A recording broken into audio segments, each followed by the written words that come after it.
Hello everybody, my name is Corey Byer and I'm presenting on my final project. Our task is to predict bankruptcies. Financial analysis informs on the predictability of a company's financial health, and financial reports aren't required to disclose many of the cash receipts and cash disbursements, which makes understanding the health of the company very difficult. So in order to make a prediction about bankruptcy, we're giving a data set of 132 rows. There are 66 companies that are bankrupt and 66 companies that are viable mixed together. There's an indicator variable amongst one of the attributes, and 1 indicates the company is bankrupt, 0 is representing viable. 27 attributes for each row. Immediately 3 of the attributes will be dropped. And the attributes are representations of financial ratios, as can be seen in financial reports. And the next step is to determine what type of method we should use to make a prediction about bankruptcy. We have 2 options, either a supervised method where we're speaking about an algorithmic process that contains labeled data. The algorithmic process learns about attributes based on the labeled data and makes predictions of unlabeled data once the trading is completed. Next, we have unsupervised, wherein data is not labeled, rather the algorithmic process learns about patterns in the data to create labels on untrained data.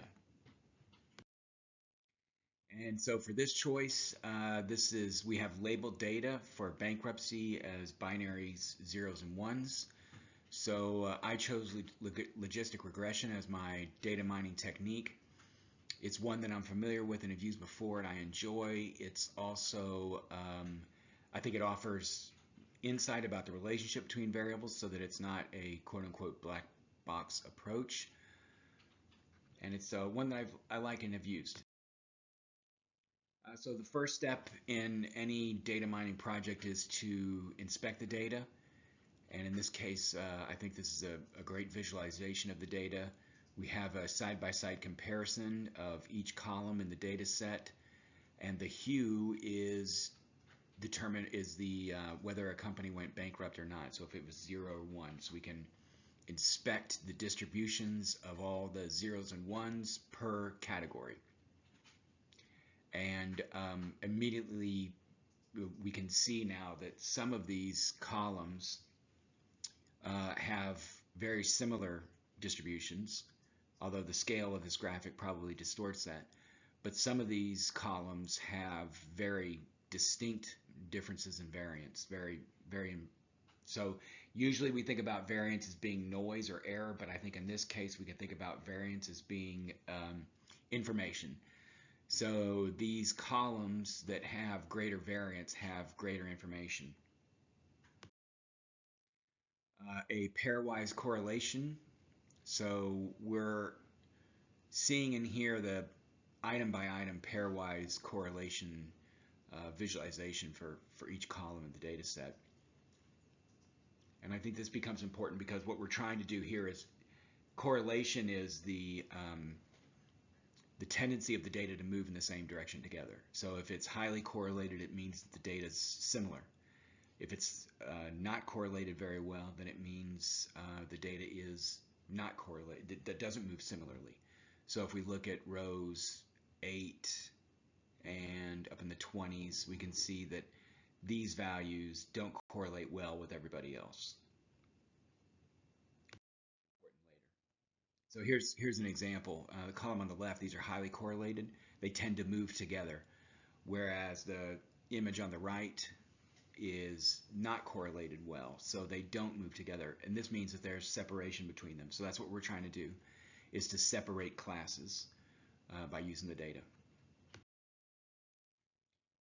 The first instance then, what I did was generate a logistic model with the entire data set minus a label that I created. and the summary for that, where you can see our coefficients, and all of the variables had a statistically significant p-value, which indicates that their existence in the model is justified, that they do have that the model is that each variable is statistically significant in its ability to influence the model. So after having the full model, I opted to choose a stepwise feature selection using the AIC optimization. Here are the results. Here you can see in the top line what variables were excluded and which were included. Interesting, the p-values all became not significant. So I'm not that's an interesting development because not many values were excluded. So this is the confusion matrix for the best model, and this is still being done on the training data. So we haven't included the test data yet into this this model.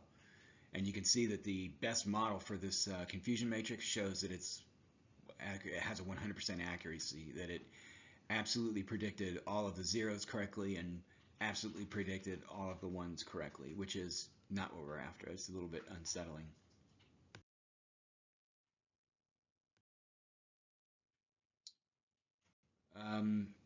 When we then evaluate the best model using the test data, and this is the code snippets that are doing that, and we have the confusion matrix for, this is the best model as chosen by AIC optimization and being run with test data. And so it is still pretty good. It has an accuracy of 0.66 or 66%. And the accuracy is the diagonal elements there. So was it actually a 0? Did it get predicted as 0? 17 of those were correctly predicted. And was it a 1 and it really was predicted? Was it truly a 1 and predicted as a 1? There was 18 of those out of a total of 23.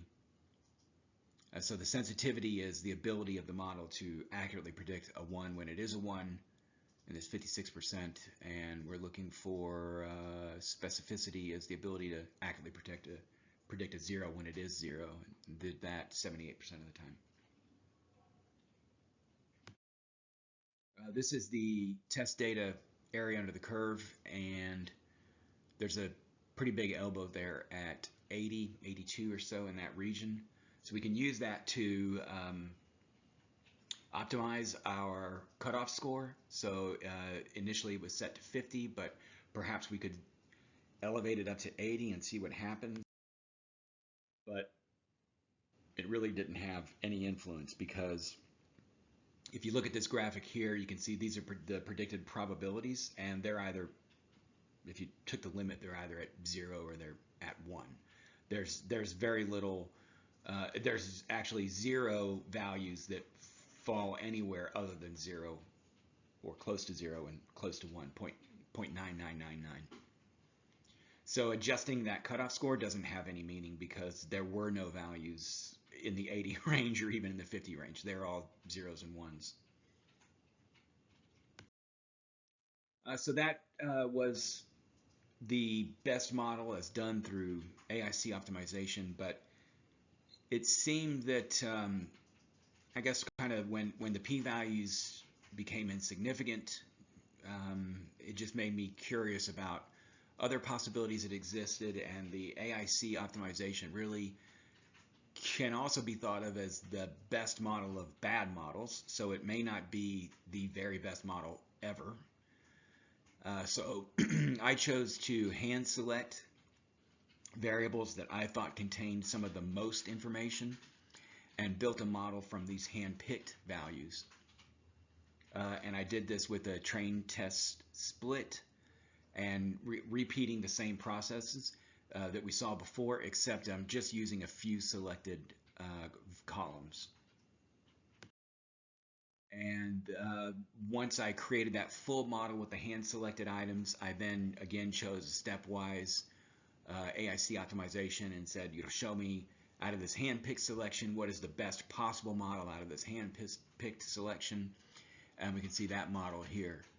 And again, we got back to having statistically significant p-values for our coefficients.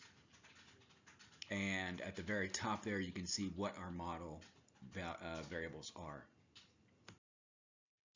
So this is the hand-picked model using test data now. So we, again, hand-selected a few variables, ran a full model on those variables, chose a best model using AIC stepwise optimization, and then ran that model through the test data. And so our model accurately predicted 0 when 0 22 times and accurately predicted 1 when it's 1 17 times. So our model accuracy, the diagonal elements there, improved pretty well, pretty significantly, I think, upwards of 70% compared to lower 60s previously. So here are three. There were a lot of models that were run, and I just chose these three as kind of to illustrate the process that occurred. So we had the best model on the training data. So that was on the far left here. That was the full model trained, best model selected, and this was the training data. So this is the one that was 100% accurate compared to the best model on testing data. So that was the full model that was run on training. That was the optimization with AIC. Then that was the validation with test data. And you can see the results in the middle column for that. And then lastly, at the end, this is the best of the best. This is the best hand-picked model evaluated on testing. And that was the model we just looked at. So our last model is the very best of the best. And it's seen here with those values, hand-picked and then optimized with AIC. So just kind of a little bit of a recap, because it's an iterative process and it generally kind of follows the timeline though, but we're always beginning by inspecting our data, visualizing the data, and then choosing what type of method we should use to make predictions of. We're running the full model, train test split, running the full model, evaluating the matrix, the ROC, conducting stepwise feature selection, and from there generating the best model and looking at validating that with test data, evaluating the confusion matrix and area under the curve, and in this instance even attempting to use the ROC to edit the cutoff score, which was not successful. And then lastly, that best model is decent, but it seemed like we could make improvements. So it just hand selected a couple variables that contained a lot of variance, a lot of information, and started over. From there, building a full model, using AIC optimization to pick the best of those models, and then running test data through that to find out how the model performs. And it did really, really well. And that's it. I thank you for your time. This was an excellent class. I learned so much, and I appreciate everyone's help. And I enjoy watching your presentations. Thank you.